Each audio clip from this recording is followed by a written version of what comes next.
I'm saying to myself, this is very weird in a Continental Classic match. So Ospreay, he actually hits Stormbreaker, which is one of the prettiest moves in all of wrestling. Referee was out.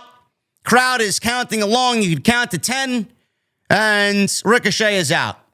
Ospreay went to the top rope, but the referee is getting back up. So Ricochet sees Ospreay on the top rope. He kicks the referee behind his back into the ropes. And inadvertently, the referee knocks Ospreay off the top rope and crotches him on the top rope. So Ospreay is down. Ricochet gets up, drilled Ospreay with a spirit gun, and scored the upset victory over Will Ospreay in the Continental Classic. Now Ricochet leads the Gold League with 9 points. And Ospreay is struggling right now in the late stages of the Continental Classic. It is not over yet, though. It is not over yet. I was surprised that Will Ospreay lost this match. I, for sure, thought that we were getting Will Ospreay winning. Now, if you look at the Gold League standings, see if I can find them here.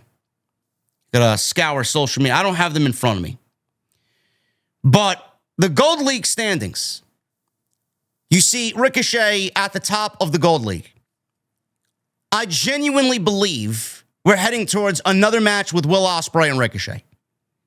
I think that's going to be a match at World's End. Because we're getting a semifinal match, and then the finals happening at the pay-per-view. So we're getting somebody's wrestling twice. Somebody's wrestling twice. Two guys are wrestling twice. So it's going to be interesting. I genuinely think we're going to get Ricochet and Will Ospreay and whatever comes out of the Blue League. And then we get the Gold League winner versus the Blue League winner. And I do think that's going to be Will Ospreay and Kyle Fletcher. I do think that's going to be Will Ospreay and Kyle Fletcher in the end. I think it's going to end up being Fletcher and Okada. I don't know why this tournament exists this year if you're not going to go all the way with Kyle Fletcher.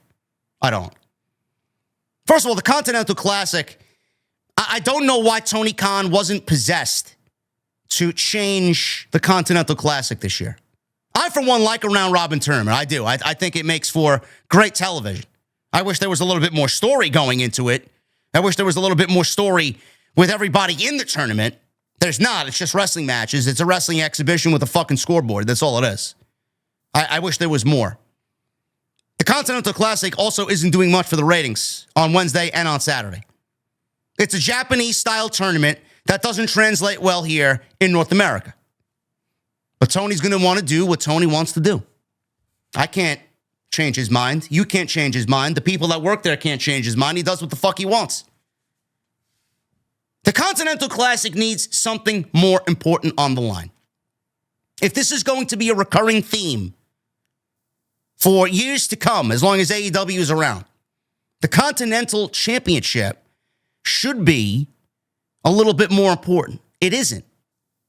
It hasn't been. Since the day it was created, it hasn't been an important title. So what are we doing? Okada feels absolutely fucking ice cold. One of the greatest pro wrestlers of all time, ice fucking cold in AEW. Go figure. How do you drop the ball with Kazuchika Okada? I don't fucking know. His claim to fame in North America is saying the word bitch. How do you think the New Japan enthusiasts feel about Okada and his current status in AEW? You don't think they're fucking punching air right now? The Continental Championship should not be the end goal in this tournament. I don't give a fuck. Change the rules next year. The AEW Continental Classic should not be for the Continental title.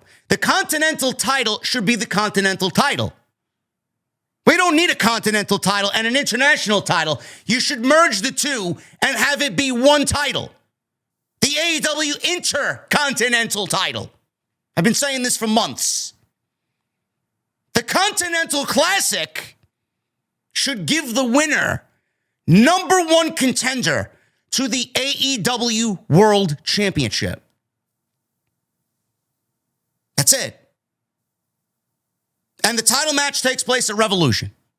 You want the finals to take place, the semifinals to take place at World's End? Go for it. But a championship match should be the end goal. That's it. Guaranteed.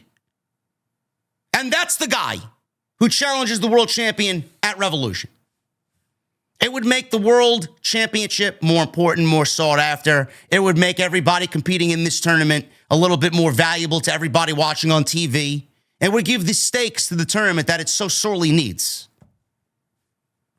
The Continental Championship is a dead championship. How many people who watch this show legitimately give a fuck about the Continental title? Nobody.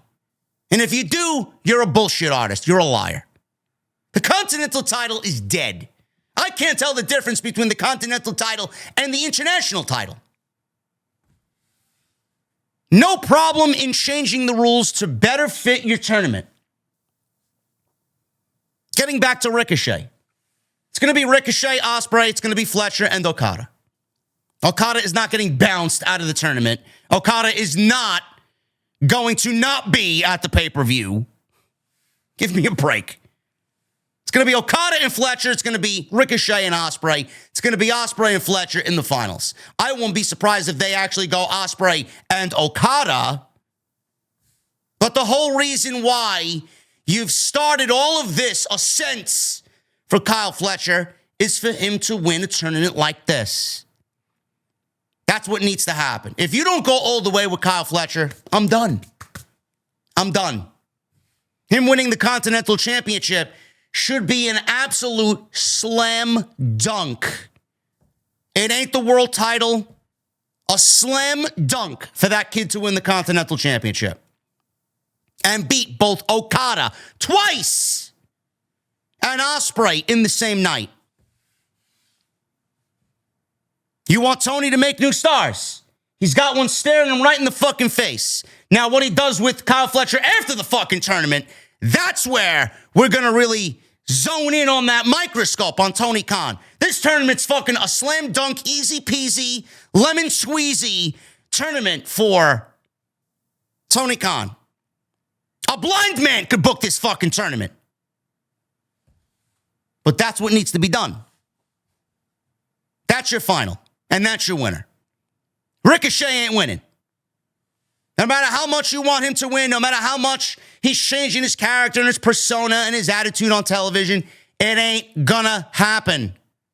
They made him look strong. They gave him a little attitude here in the tournament. He ain't gonna win. Ospreay and Ricochet did not have a winner in their first match because of Konosuke Takeshita. Ricochet now wins this second match. Ospreay wins the third. They're even. Which is also mind-boggling because nobody really gets over if we're 1-1. One guy doesn't look better than the other. But I'm not booking the show. I'm not booking the Continental Classic. Ricochet is going to get this shit over.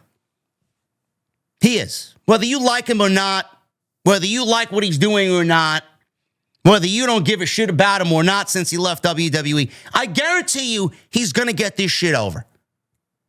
He's going to generate old school Sammy Guevara heel heat. I don't know if that's necessarily a bad thing or a good thing, but it started off being a very good thing, and then they just forced the situation, and then it became channel changing, pick up the remote control, get the fuck off my TV type of heat. You don't want that type of heat. You can easily tell the difference between go away heat and natural heel heat. Sammy had that, then he didn't. I don't know what Ricochet is going to really portray on television with this heat that he's accumulating week by week now. He's obviously going heel. But how he does it is going to matter here and how they execute it. He's not going to get over on his own. If they give this kid a microphone, this guy, a microphone, they give him a microphone, this will fail. There's only one way this works. It's not by putting him in the Hurt Business. It's not by putting him in a fancy suit and having him stand next to MVP and Shelton Benjamin and Bobby Lashley. The only way this works is if you play into what he's already been doing online. And what I mean by that is Jesse has always referred to the suck my dick tweet that he sent to a innocent fan on social media because he said something that he did not like. If they play into that and give him a valet and they play it off as what they've done already on social media since she's left WWE, it could work.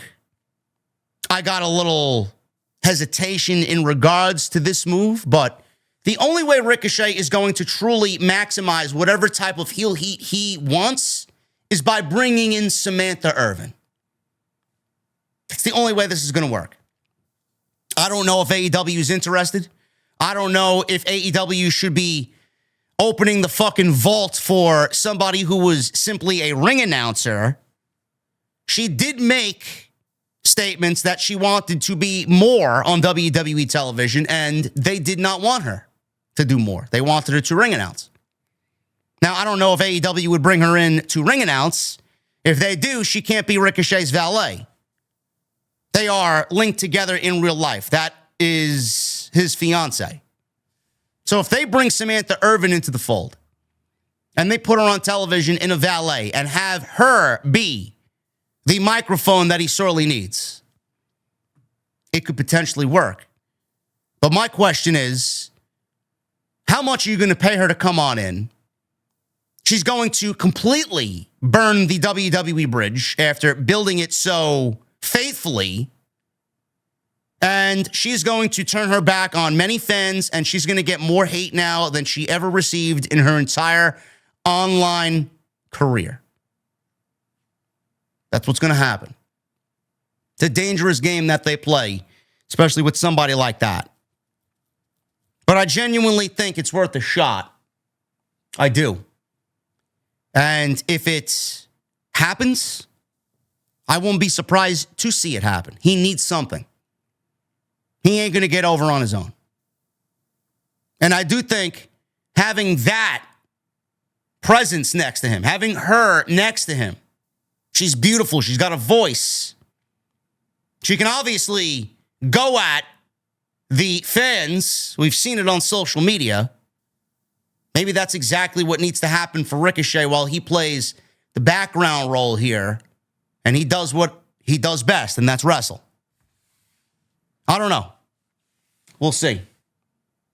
We will see. But you heard it here first. Just throwing it out there.